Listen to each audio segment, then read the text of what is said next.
Welcome. I wanted to give you a quick introduction to the course we're going to do in Term 5, which is Valuation in Financial Markets. And this is basically a course that will focus on financial techniques. It doesn't really have a lot of decision making, but it's really focused on technique. And if we look at the course, quick course overview. The course focuses on how financial assets and firms are valued in financial markets. While a key objective of the course is to provide valuation skills, including the finance elective courses, the course also will look at real data and how it applies to real instances. So, a quick course overview. I basically have arranged the course in two modules. First module focuses on valuing companies and the implications for the stock prices. In addition to the models that were introduced in the core finance course and the core of the program, we will discuss other valuation approaches and the relative merits of each. Now, quick note here is typically what I do is this is the last module for the course. I've actually moved it up front in the front part of this course to better integrate with Michael Hull's M&A course. Michael will do a lot more valuation at the end of the course.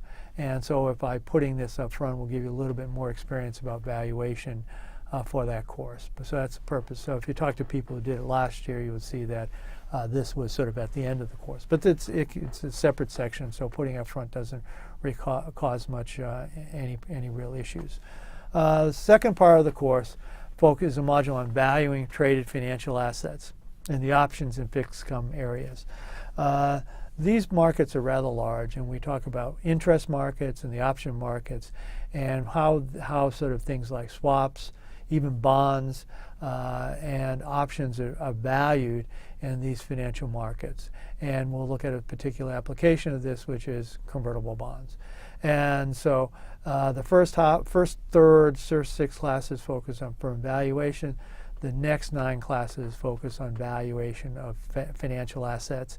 And these are financial contracts. How do we value financial contracts? All right. Let's look at the structure of the course. Basically, the course materials will be available starting October 19th. And the dates of the course run from October 20th through January 5th. Pace of the course, roughly the course is 15 sessions. And it's set up to cover 2 classes per, roughly you need to be doing about 2 classes a week over 9 weeks. And let me sort of look at this a little bit. Here's what the course looks like in Canvas. And what I want to point out is that we'll get access on October 19th. This is just the introduction. And then we have session 1, 2, 3, 4, 5.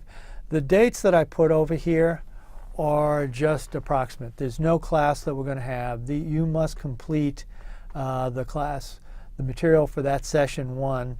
Okay, you don't have to do it by October 23rd. You can do it basically anytime you want. But I put these dates in here to give you some sense of what the pacing you're going to need to make sure you get to some deadlines.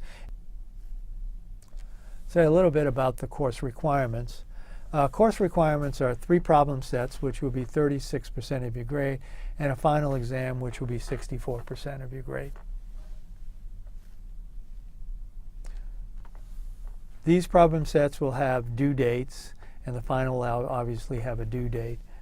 The key here is that the really only times when something is due is when the problem sets are due and when the final.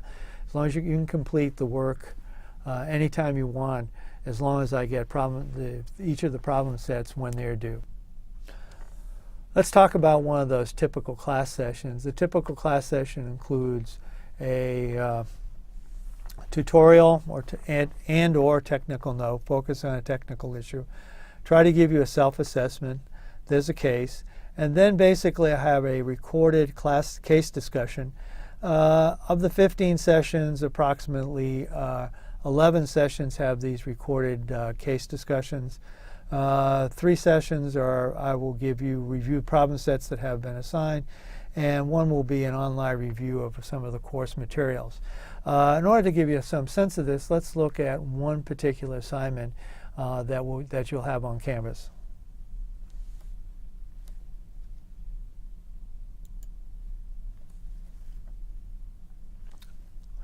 here we are back on Canvas, and I'm just going to pick this one, which is Session 7, Duration and Convexity, because it has basically everything that I want. I'll be offering. So if we look at this, there's a technical note on duration and convexity, but if you choose, you could just look at these tutorials that I have. These are similar to the tutorials that I had done for your core finance course, and where they're Adobe Presenter tutorials. You can view these, or you can look at the technical note. In addition, there's an assessment on Macaulay duration and modified duration. These are two assessments that test the material that are in both of the tutorials. Then there's a case, and the case in this particular case is a Walt Disney 100-year bond case, and this be a series of assignment questions. Then there's a case discussion and the class discussion. And the class discussion, I provide you with some notes that you can print up and follow along.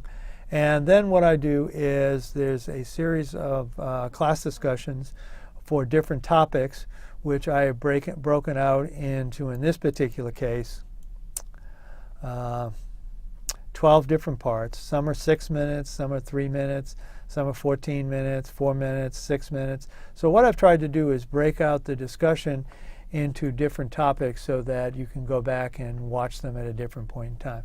So to complete the whole assignment, you should read the technical note or do the tutorials, do the assessments, okay, prepare the case questions, and then view the case discussion that is provided below. So that's the sequence. The sequence is read the tutorials, or read the technical note, do the assessments, read the case, answer the questions, and then view the case discussion. So it's essentially the same kind of process that you would use in a typical course, but it's going to be doing it on your own. So you can do this anytime. It's basically all asynchronous. You can do it anytime you want.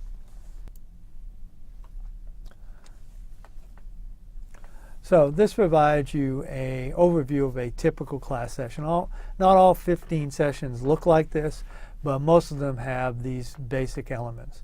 A little bit about the pace. Let's talk a little bit with you about the pace of the course.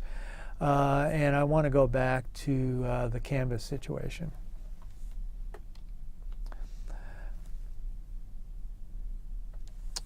Here's what the course schedule looks like on Canvas, and what you'll see here is I have provided a set of dates for each one of the sessions. This is a little bit misleading because you can actually do any one of these. You have to do them in order for them to make any sense, but you can do these 6 sessions anytime you want. The whole point, though, is you must complete them by the time when problem set 1 is due, which is November 17, 2014. So you must submit problem set number 1 by November 17th. Then the next section has 4 classes, sessions 7 through 10. The problem set for those 4 classes is due December 11th. So I don't care when you do these 4 sessions, 7, 8, 9, and 10, but you must complete them by when the problem set is due on December 11th. Then the sessions 11, 12, 13, 14, 15, those all have to be completed by December 30th, because at that point in time you have to submit the problem set number 3, which covers sessions 11 through 15. The final exam is due January 5th. So the key here is, from your point of view in terms of your scheduling, the 4 key dates are November 17th, problem set number 1 is due. That covers sessions 1 through 6. December 11th is when problem set number 2 is due, and that covers sessions 7 through 10. Problem set number 3 is due December 30th, and that means you must complete sessions 11 through 15 by December 30th. Again, within those windows, you can do them anytime you want, even though I've got a set of dates here that allow you to sort of just try to keep you on pace about when everything's due. Finally, the final exam is due on January 5th, and so that has to be due. Now, during this period of time, I will go ahead and schedule some online sessions, probably two or three opportunities for Q&A. But I am available to answer questions anytime. I urge you to use the discussion boards as a way of posting questions so that everybody can see what questions you have, and I'm happy to respond to doing it. So again, the deliverables are 3 problem sets and the final exam, and the dates when they're due are outlined here on the course schedule on Canvas. Hopefully, I'm looking forward to having this course with you. Let me know if you have any questions.